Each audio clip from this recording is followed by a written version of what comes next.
Hi, I'm Chris, and if you're getting started with Procreate, this video is going to make everything feel a lot simpler. When you first open Procreate, it can feel like there's so many tools and settings and things to learn, and it's easy to really feel overwhelmed. So in this video, I'm going to walk you through 10 simple things that will make the biggest difference right away, so you can feel more confident and actually start enjoying the process. Let's draw together. One of the most common beginner mistakes is starting with a canvas that's too small. That's usually why artwork ends up looking blurry or pixelated later on, especially if you're trying to print or anything like that. So let's have a look. When you create your own canvas, you're going to be in the main Procreate gallery. You're just going to tap on this plus sign here, and you can choose from preset ones or make your own. But let's make your own so you know how to do that. So this little button here, you just tap on this, and it brings up a few options. So the first thing I'm going to talk about is making sure that DPI is at least 300%. This is standard for print, and it is DPI stands for dots per inch. Because this is a raster program, that means that it's made up of little pixels, and that's telling you how many little pixels per inch there are. So that's really important to have. Now for width, I always use a really big canvas. That's because I'm trying to provide my customers and my students and whatnot with a very high quality, high resolution illustration. So they have lots of options for how they're going to use that. So my canvas size normally is 4,000 by 5,000 pixels. That's basically what I normally use for most things. So for you, at least do 3,000, I would say, by 4,000. That's a really good place to start. Now, if you were noticing, if you're watching, you might have seen that my maximum layers decreased. So it will affect how many layers you have. So do note that every iPad, depending on its specifications, this number may differ. I have a fairly large iPad as far as the memory that it has and the RAM that it has, so I will get quite a few layers, which is lovely. But if you have an iPad that doesn't have quite as much memory, or quite as much RAM, then you might have a different number than me. So just be mindful of that. But this ideally is a really great place to start. Next up, layers. Layers are your absolute best friend. If you open up your canvas, you'll see you just have one to start with. But by tapping on the plus sign, you can add many more. Let's say that the background color is like your desk, your top of your table. Layers are like paper. So each layer is like another piece of paper on top of each other. And that's where you're going to draw on. A better example yet would be if any of you are old enough to remember those old school projectors that we used to have in class that the teacher would write on with a pen, and you'd have these transparencies, that's what they were called actually, these pieces of plastic that were in the shape and size of a piece of paper that they would write on. So that's what your layers are. They're all transparent, depending on how translucent your paint is, or how thick your paint is, or how thick your pen or pencil, whatever type of medium you're using as far as your brush, you'll see through each of those. So typically what I will start with on my first layer is my sketch layer. So, I will make a rough sketch. Then what I will do is I'll create a new layer on top, and I will turn the transparency of my sketch layer down. So I'm just going to tap on this N, and that's where you find the control to change the layer opacity. Then you can sketch on top, and you can do your nice good copy. Not that that looks very great, but do our best. And then that is my sketch layer. Then I can just either turn this off or remove it altogether by swiping to the left. Then I'd like to create a new layer and bring it below. So if you just hold and drag that layer, it's just moving that piece of paper below. And then it's nice to go ahead and you can start coloring in. So you can find a new color, you can change the color, and then I can color in so you see how the line on top stays on top. And I can fill that in just by dragging that in. So you can see that. So layer order is important because I've put that on top. Obviously that looks like a mess. And below. Then often what I'll do is I'll create a new layer, and that will be my shading layer. And I can pick something nice and soft, a nice soft brush to go and shade in here like so. By keeping my sketch, my line work, my color, my solid fill on different layers, I can easily go and change the color whenever I want, making it that simple. So that's why having the layers makes it so much more flexible. So you can see how easily we can change that. But if it was all on one, that wouldn't be easy. It would be really hard to do it. You probably would have to do it over again. So maximize the power of layers. Next up, don't try to use every single brush at the beginning. Procreate comes with lots of brushes and there's lots to purchase. And it's, very tempting to feel like or it actually can be very overwhelming because you think you have to use them all. But honestly, that usually makes things harder. So to start, you just really need one solid sketch brush, one clean line brush, one fill brush, and a soft shader. That's really helpful. And also, I will note personally, when I'm working on a project, so I'll probably use max 5 to 7 brushes for most of my illustrations, and I keep that consistent to keep those looks. If I'm doing a series of illustrations that all look the same, I'll use the same brushes over and over to create a similar look. But at the beginning, really you need about 3 or 4 just to get started, and then experiment after. But don't let that overwhelm you. What you can see is here, I'm using my Illustrator starter kit here. So for one illustration, I'll start with this, your lovely sketching pencil. I'll use that. I'll go and find a nice filler one. So the monoline is just a really simple, maybe let's make these more interesting colors. A really simple, just nice fill. It doesn't have any transparency to it. And then you'll want something that's softer, maybe like this watercolor. You see how they're different, so that you can go over it because it has transparency. You can see you can build it up to make it thicker, so you might want something like that. And sometimes you might want something with a little bit of texture. So this is like similar to oil paint, so you can see how it has a bit of texture. So if you had those 4 brushes, that would be enough to complete a really lovely illustration. Keeping it simple will actually help your work look more consistent and more polished. So kind of commit to, a series of brushes for one single illustration so that it is cohesive through your whole project. Speaking of brushes, it's good to know how to quickly control your brush size and opacity. So on the left side of the screen, you'll see these 2 options here. At the top, this is your brush size. So you just slide it up and down. And on the bottom, it's the opacity of the brush. So you can change the opacity, as I showed you before, of the layer by tapping on the N. Or you can also change your brush's opacity. So let's have a look at that. So let's say that's the full opacity of that one brush. And if I go halfway, you can see it's a lot lighter. So you can control that. That's usually a nice option if you're wanting to change for, especially for shading and things that you're doing sort of a softer look. And then of course, you can see that here's our bigger brush and here's our much smaller brush.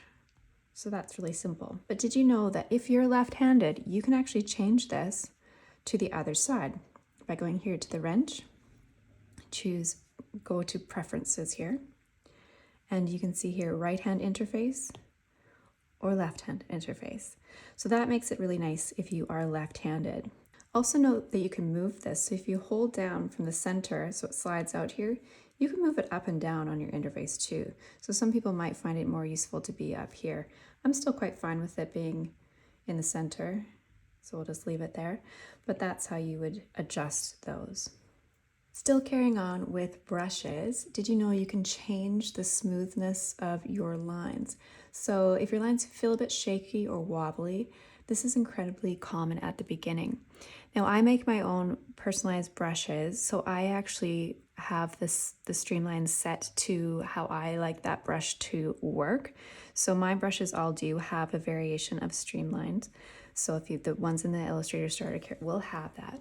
But if you feel like you want even more, you can adjust yourself. So you can go into the brush settings and you can go up here to stabilization and you see here Streamline and the amount.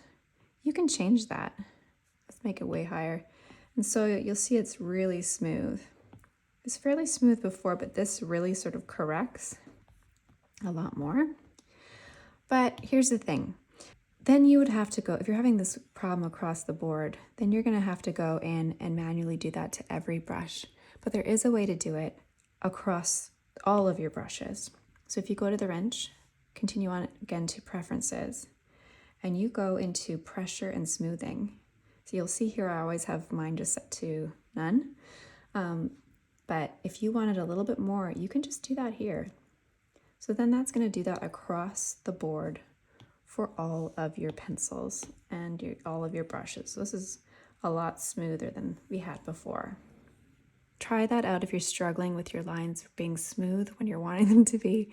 And if you want for Procreate to help you with that control a little bit more. Learn clipping masks early. If you've watched any of my videos, you know I love a good clipping mask. This is one of those tools that can feel confusing at first, but once it clicks in, it's so helpful. So a clipping mask lets you color inside a shape, add shading, and apply patterns. So everything stays contained within that shape. So you'll see here, you can see I love layers. And you may not have as many layers or may not need as many layers, but because I'm making illustrations that I want to be able to change the colors of, I use a massive amount of layers. It just makes sense for what I'm actually doing. But you can see here what they look like. So here's this branch, for instance. So this is the solid fill. And you'll see these other layers above here with this little arrow down. That's a clipping mask. So that means that the shading is contained to it, and so is the highlight. So what if I undid that clipping mask? So I'm just going to tap on the undo it. See now how it spills out? And that doesn't look very pretty.